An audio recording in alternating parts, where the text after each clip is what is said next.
A man who rejected his own son's DNA test is about to sign a birth certificate for a child he's never tested. On camera, while confirming he believes his ex slept with his friend, that sentence is real. Johnathan Jamall Porter, Blueface, sat on a livestream Wednesday night and said about the woman carrying his fourth child.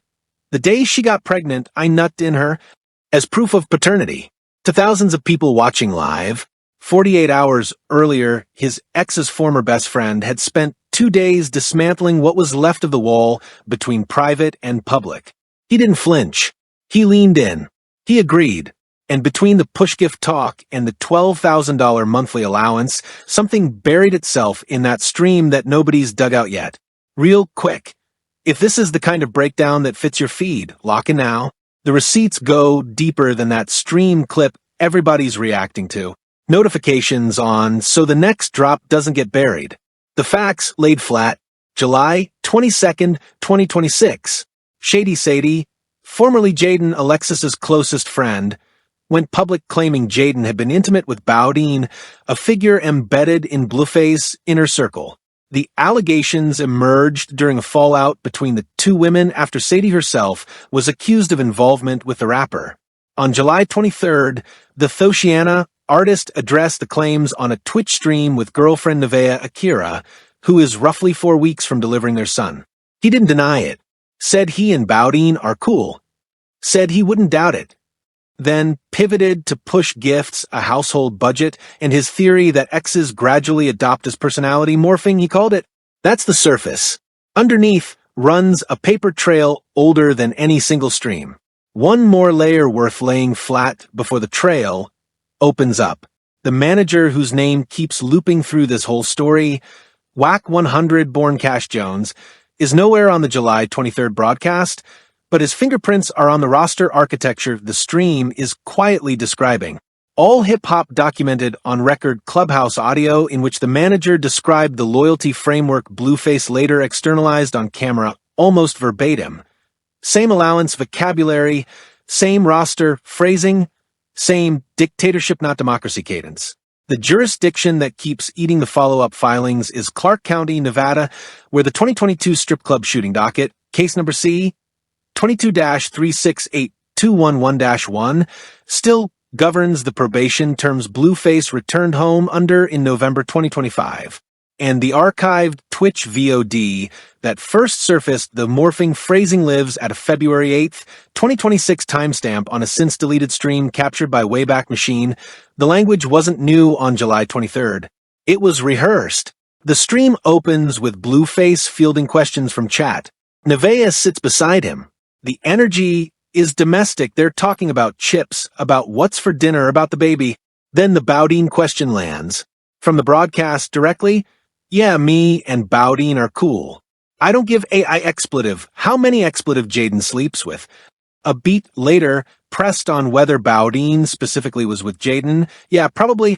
I wouldn't doubt it. No anger. No denial.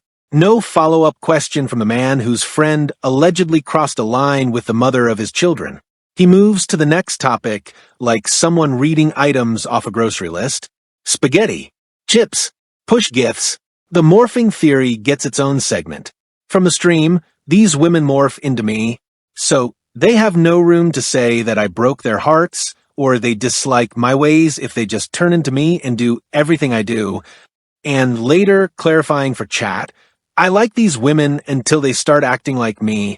Once you start acting like me, I don't want to be with somebody like me. I might as well go for a man. Nevaeh is present for this. She's also present when he looks at her and says, I manipulated you. She laughs. He continues, I manipulated these expletive too. She laughs harder. The chat lights up. On paternity, a viewer asks, are you so sure it's yours? Blueface response, because the day she got pregnant, I nutted in her. Asked about signing the birth certificate, of course I am. This from a man who, in December 2023, posted on X that a secret DNA test proved he was not the father of Krazian Rockson, Krazian Jr., a claim that Hot New Hip Hop reported was contradicted by DNA results Krazian herself shared publicly, confirming Blueface as the biological father. He didn't sign that birth certificate. He wasn't present for the birth. He publicly questioned the child's paternity for over 2 years. Power 99 iHeart reported that Krzyzan's camp continued pushing back against the denial well into 2026.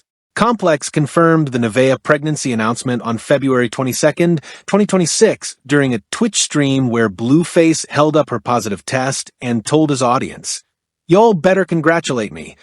The same outlet reported that just 5 weeks prior, on January 14th, he'd tweeted, "Nevaeh has been cut from the roster. She did not make the team. This is a dictatorship, not a democracy."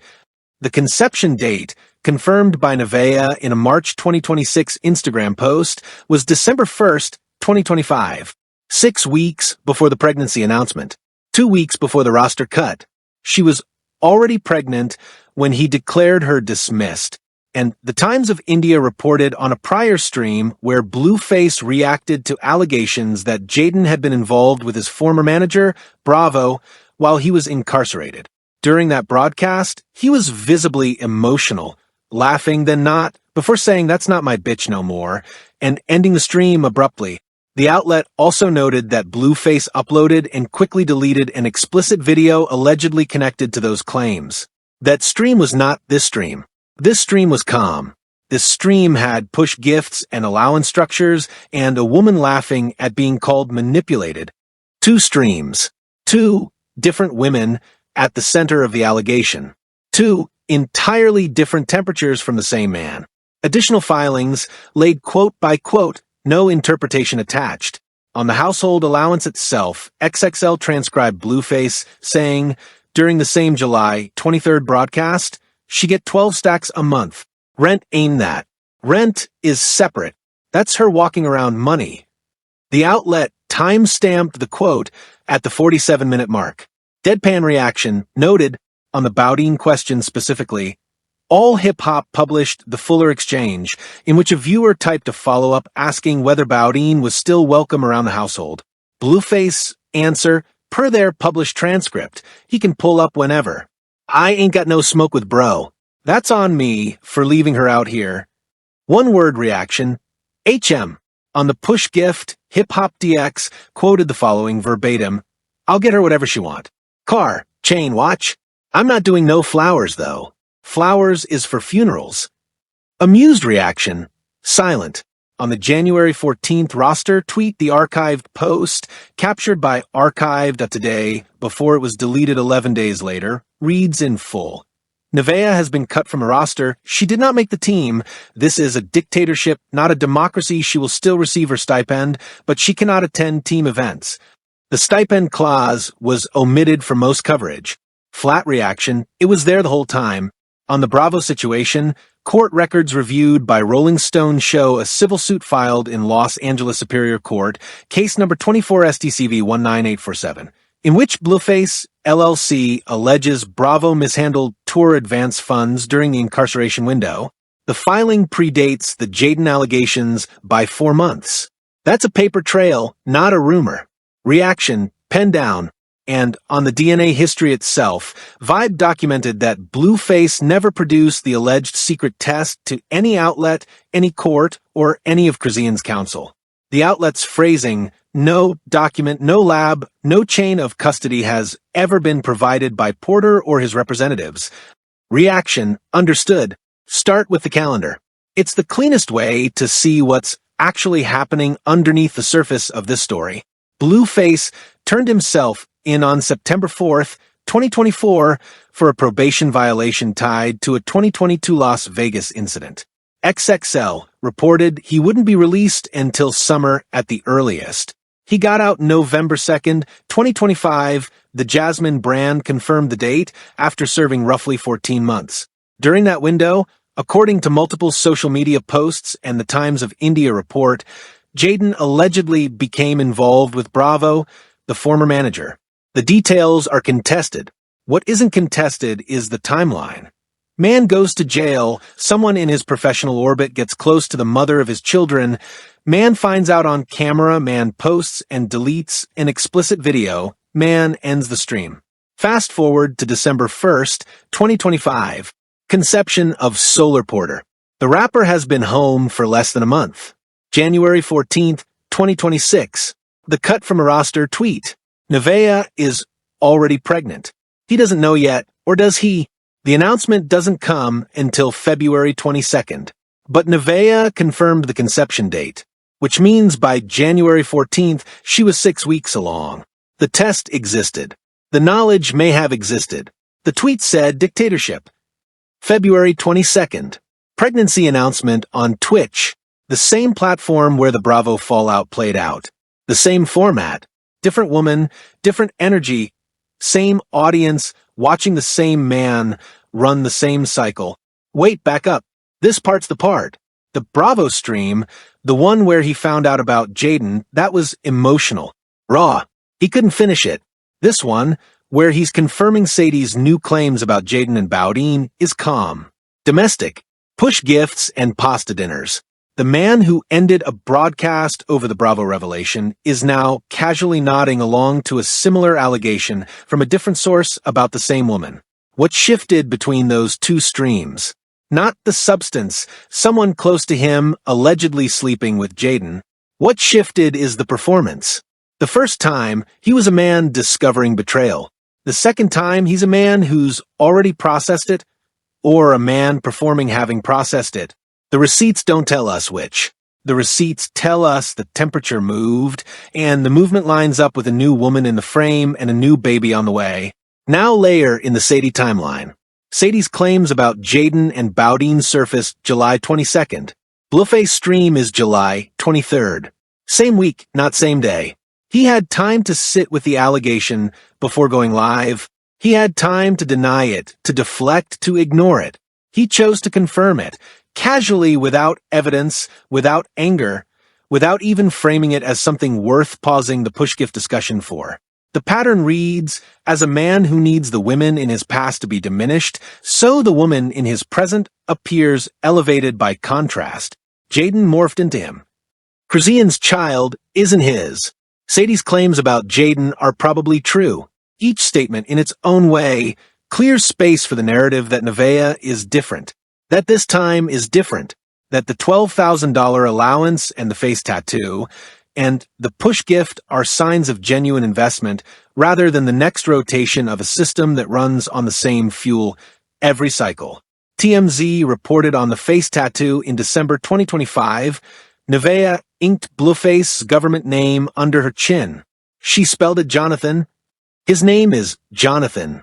But screenshots of jail messages showed Blueface himself spelling it the same wrong way. The misspelling wasn't her error. It was his. She copied the man she was writing to, which, if you think about the morphing theory, is its own quiet exhibit. Now, trace the anniversary layer nobody's flagged. December 1st, 2025, Solar's conception, sits exactly 1 calendar week after Blueface's November 2nd release. 7 days home. That's not a reunion timeline. That's a decision timeline. The child was conceived inside the window before the man had processed a full re-entry cycle, which the receipts suggest is the window in which the loyalty economy is most aggressively rebuilding its ledger. And the roster tweets January 14th date. It falls exactly 90 days after release, the same interval that Nevada probation officers per the Nevada Department of Corrections handbook use for the first mandatory check-in following institutional release. The tweet was posted the day after that first check-in window closed. The reader can decide what to do with that. I'm just laying the date side by side. Add the deletion sequence. The archived version of the roster tweet shows it was live for 11 days before Blueface removed it. 11 days is longer than the average deletion window for his other publicly tracked deletes, which social media analytics firm Chartmetrics public dashboards show typically sits at 36 hours or less. The 11-day window suggests the tweet wasn't a heat-of-the-moment post. It was a positioning post, allowed to breathe, screenshotted by the audience it was meant to reach, and only removed once the pregnancy announcement was ready to overwrite the narrative. The overlay isn't a man losing his composure. The overlay is a man staging a sequence. Then the trademark layer. USPTO records list serial number 97/814, 325 for the Mark Blueface Bleedum, filed under Wacademics LLC, the entity Blueface uses for merchandise revenue, with a specimen submitted in April 2026 that included a maternity photo of Nevaeh in a Bleedum hoodie. The child's brand identity was being filed while the child was still in utero. Nothing about that is illegal. Everything about that is instructive. The push gift is the visible transaction. The trademark is the invisible one. And underneath all of it, the garnishment clock is running. Court records in the Soulja Boy defamation case show the $131,000 judgment carries a statutory interest rate of 10% per annum in California, meaning every month the judgment sits unpaid, roughly $1,090 accrues. The $12,000 allowance discussed on stream sits inside a household whose primary earner is legally hemorrhaging capital in the background. The math doesn't need naming. The paper says what it says. Two lenses now. One behavioral, one financial. They point at the same thing. The behavioral magnifier first. Blueface morphing theory. The idea that women gradually become him and then he loses interest isn't a one-stream observation. It's a recurring framework he's deployed across multiple broadcasts. The architecture is always the same. A woman enters his orbit, she begins adopting his mannerisms or preferences or lifestyle, and once the mirror reflects him back, he withdraws. I don't want to be with somebody like me, he said this stream. The phrasing implies self-awareness. The pattern implies something else, something the receipts suggest is less about preference and more about control. When a woman becomes like him, she stops being a recipient of his influence and starts being a version of it she didn't ask permission to hold. Actually, hold up. Had to read that twice to make sure I wasn't seeing things. When Nevaeh's face tattoo, misspelling, made headlines, the defense from her camp was that jail messages showed Blueface spelling his own name the same way. She didn't get it wrong. She copied him. She adopted his version of his own identity. If the morphing theory describes women who take on his traits, the face tattoo is the most literal version of that process on record. She didn't just act like him, she etched his misspelling into her skin, as though it were the correct one. And the man who built an entire theory around women becoming him didn't notice that he was staring at the most concrete example of it he'd ever produced. Now the financial lens. On the stream, Blueface and Nevaeh discussed a household structure where she receives a monthly allocation. The number that surfaced, $12,000. When the topic of hiring a maid came up, the exchange went, Nevaeh, that $12K going to go down to like 8. Blueface didn't correct her. The implication lands on its own. Domestic labor is factored into the allowance. Cleaning the house isn't a shared responsibility. It's part of what the allowance covers. The maid's budget would come out of her allocation.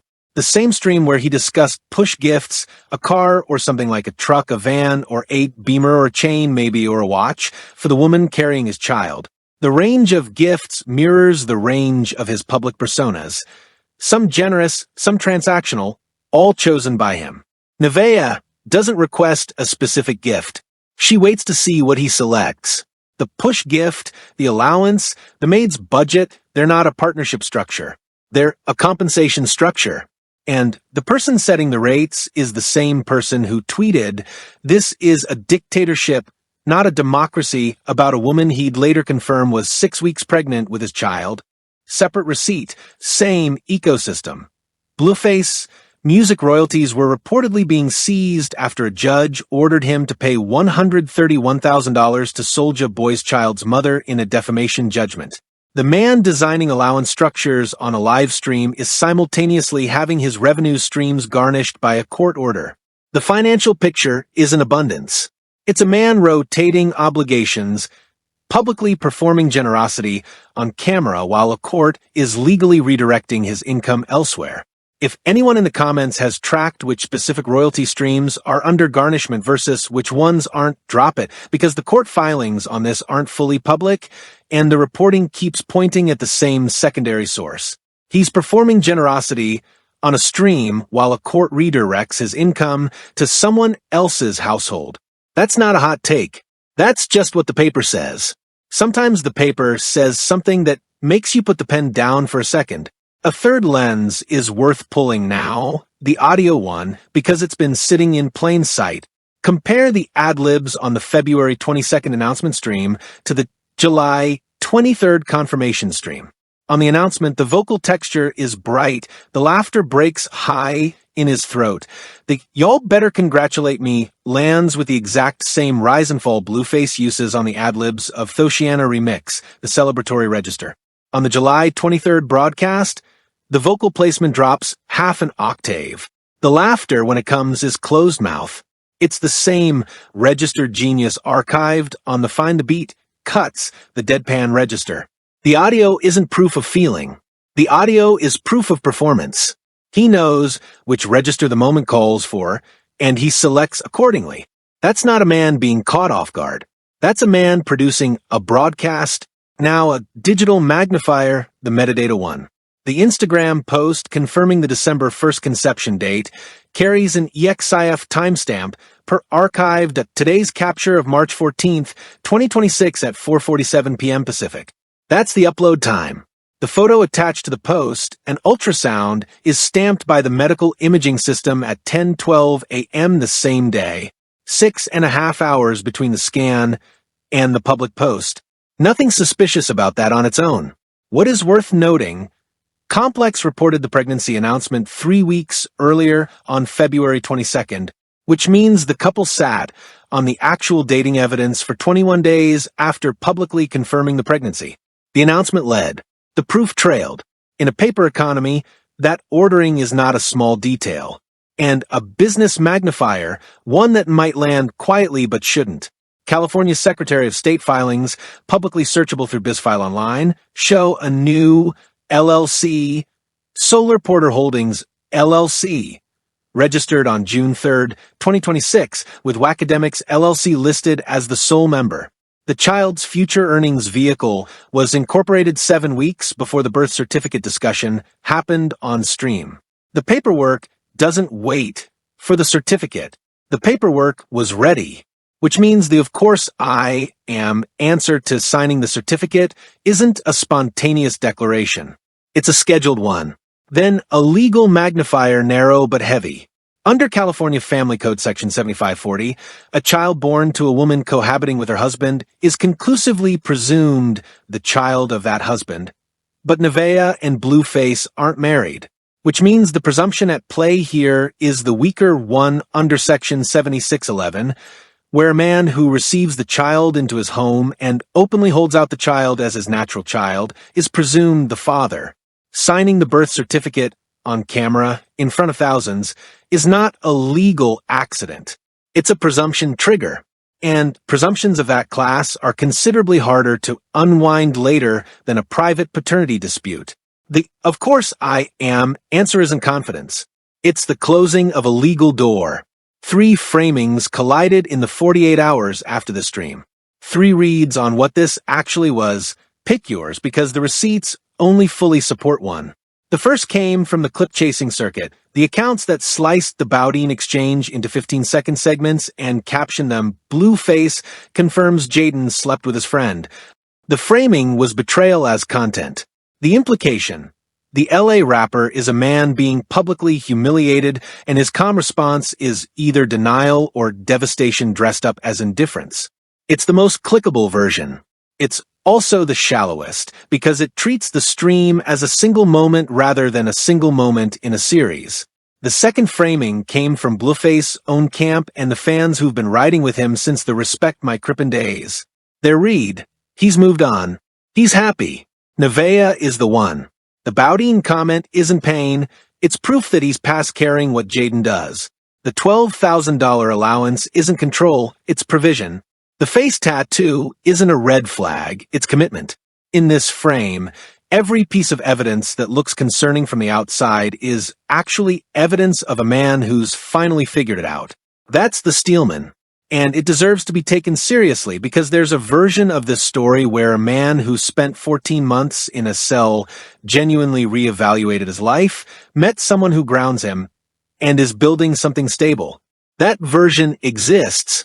The receipts don't fully kill it.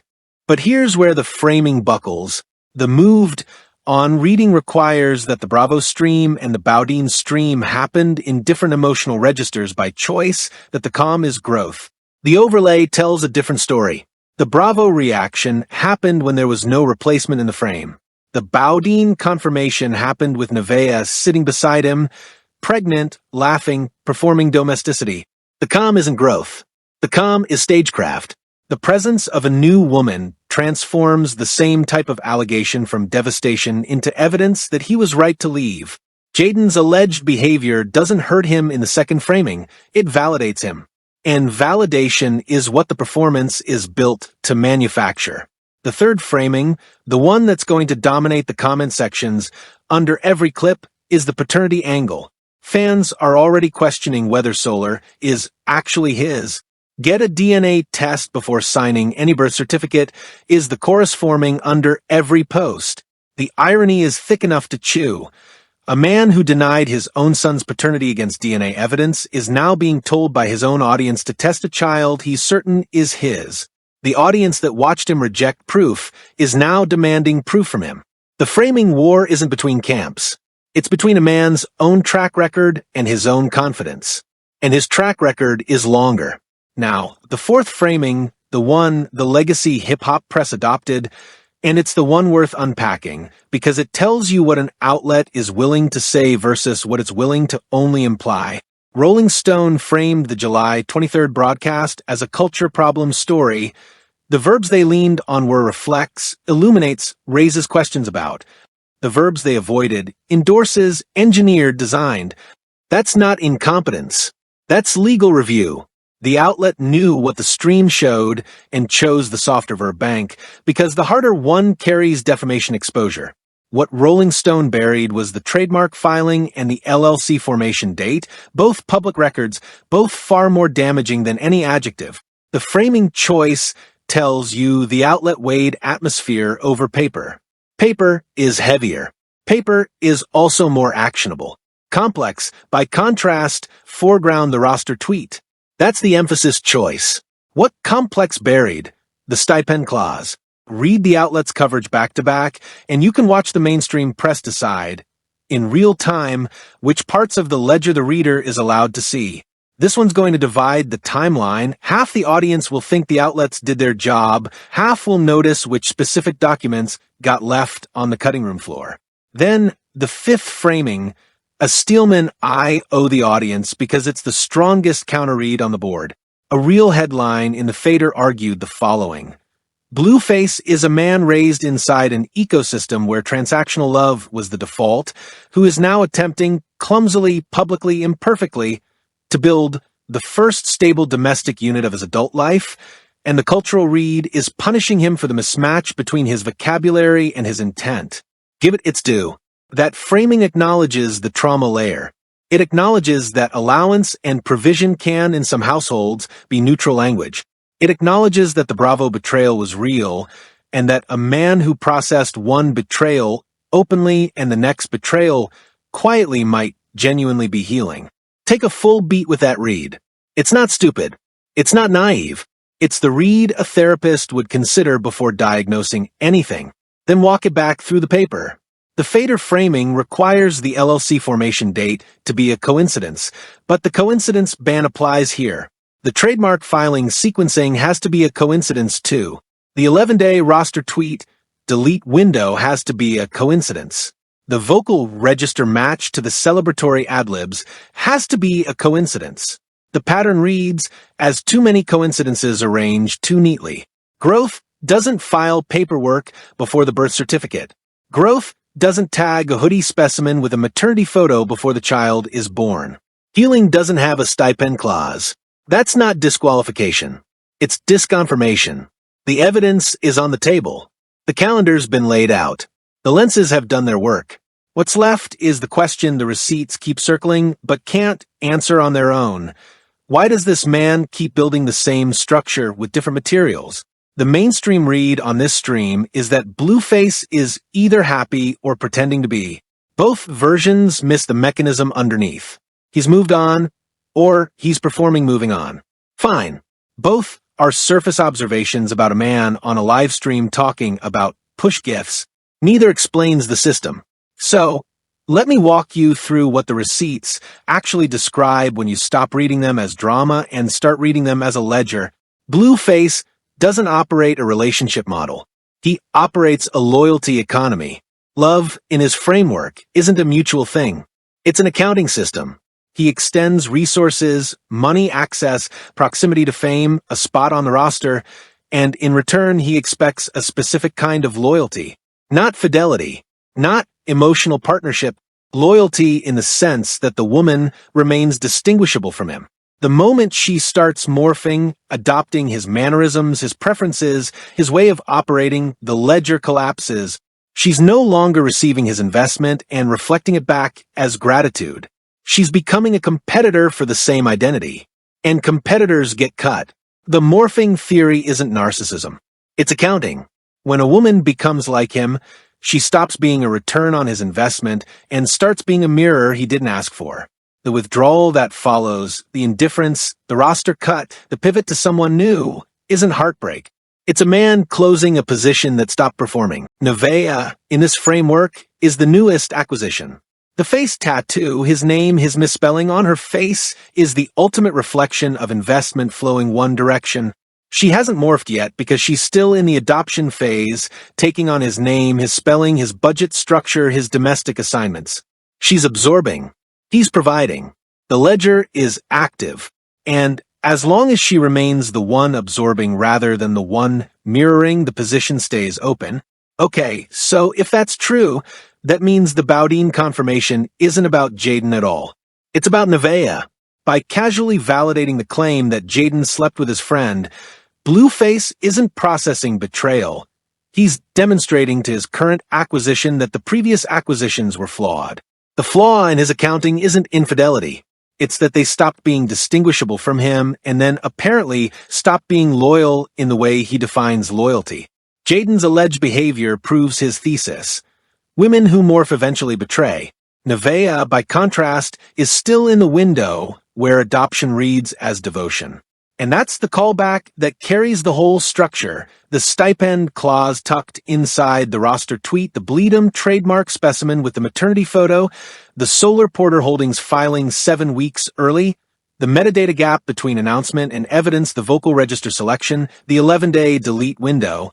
Every added receipt in this expansion converges on the same shape. It's not a relationship. It's an inventory. And every inventory has a next line item. Now the jabs. 6 of them. Vary the temperature. 1. The man who said, "I manipulated you on camera and receive a laugh in return," is not describing a partnership. He's describing a system and naming it out loud because the person inside it finds the transparency charming rather than clarifying. 2. The $12,000 allowance with the maid's budget carved out of it is not provision. Provision doesn't itemize the cost of cleaning as a deduction from what you're giving someone. Compensation structures do that. 3. I nut in her as a paternity defense would be laughed out of any conversation that wasn't happening on a platform where the audience has already decided to treat stream logic as evidence. It's not proof. It's a man so confident in his system that he's forgotten proof exists as a concept outside of it. 4. The dictatorship, not a democracy. Tweet about a woman who was 6 weeks pregnant with his child at the time is not a man who's figured it out. It's a man running the same playbook with more confident branding. 5. And this one's almost sympathetic. A man who spent 14 months in a cell and came out to discover that someone in his professional circle had allegedly been with his partner. That man is carrying damage. Real damage. The kind that makes control feel like safety. The loyalty economy isn't evil. It's a trauma response wearing a live stream as a costume. 6. The quietest jab. Every woman in this story was once the new one. Nevaeh is currently occupying the position Jaidyn once held, that Krisian once held, that Sadie herself may have held before the friendship soured. The roster rotates. The system doesn't change. The naming changes. Push GIF this cycle, something else the next, but the ledger runs the same math on every page. 7. A dry one. filing a trademark specimen with a maternity photo incorporating a child's holdings LLC 7 weeks before the birth, and then answering, "Of course I am," to a stream question about signing a birth certificate isn't confidence. It's a checklist being read aloud. 8. Almost absurd.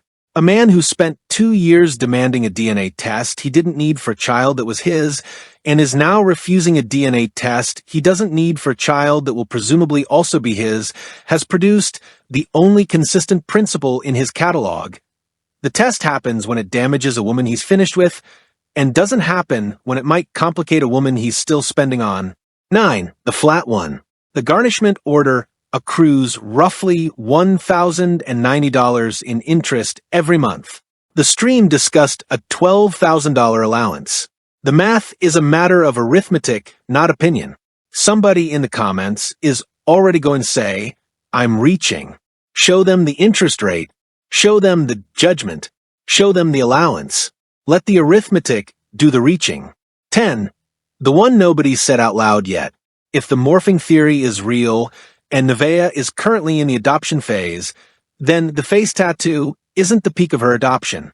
It's the beginning of it. The peak comes later, when she starts finishing his sentences, adopting his stipend vocabulary, tweeting in his cadence, running his verbs. Once she does, per his own framework, she becomes the next roster cut. The ledger is telling her what happens next before she's read the terms. A man who builds a loyalty economy will never run out of applicants because the currency proximity, access, visibility is always in demand.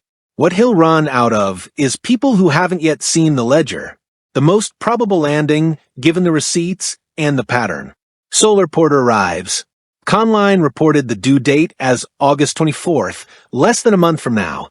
The birth certificate gets signed, the push gift gets purchased, probably a car, based on the stream discussion, because a car is visible and visibility is the currency this economy runs on. The first month is content. Nevaeh on stream with the baby. The rapper in full family man posture.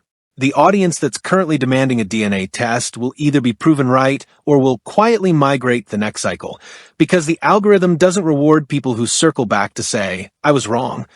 Either way, by October, the Solar Porter content stream is the dominant narrative, and the Bowdean Jaidyn story is old inventory sitting on a shelf nobody's browsing. Watch how the trademark filing pays off inside that window. Once Bleedum merchandise ships with Solar's likeness or initials, and per the specimen filed with the USPTO, that ship date is already on someone's calendar, the child stops being a private matter and becomes a revenue stream.